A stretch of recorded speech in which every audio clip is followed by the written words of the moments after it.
Welcome to my mini vlog. మీషోలో అయితే కొన్ని కిచెన్ ఐటమ్స్ ఆర్డర్ పెట్టాను. దోశ బ్రష్ ఉంటుంది కదా, అది ఇంకా విస్కర్, ఇంకా పొటాటో పప్పు మిక్స్ చేసేది అన్నీ పెట్టేశాను. విస్కర్ ఆల్రెడీ నా దగ్గర 2, 3 ఉన్నాయి. బట్ ఇందులో ఉందన్నమాట. ఇంకా స్కిప్ చేయడానికి లేదని చెప్పేసి ఇంకా పెట్టేశాను. ఇది వచ్చేసి పొటాటో స్మాష్ చేసేది. ఈ బ్రష్ అయితే భలే ఉంటుంది. ఎంత వేడి ప్యాన్ మీద పెట్టినా కూడా కాలిపోదన్నమాట. చాలా బాగా యూజ్ అవుతుంది. నాకు ఇది బాగా నచ్చింది. దీన్ని ఏమంటారో మీకు పేరు తెలిస్తే కామెంట్ చేయండి. నాకైతే తెలీదు. బట్ కేక్ అయితే చేసేటప్పుడు మిక్స్ చేసుకోవచ్చు అనమాట దీంతో. ఇంకా మా అమ్మ నా దగ్గరికి వచ్చిందనమాట. వచ్చేటప్పుడు ఇంకా అరిసెలు తీసుకొచ్చింది. ఇవి వచ్చేసి 100 రూపీస్ అనమాట. 5 వచ్చాయి.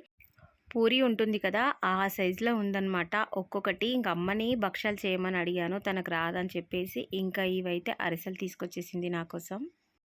కిచెన్ ఐటమ్స్ అయితే చాలా రీజనబుల్ ప్రైస్కి అయితే వచ్చాయి. ఎంతని తెలుసుకోవాలనుకుంటే కామెంట్ చేయండి. వీడియో నచ్చితే like, share, comment and subscribe.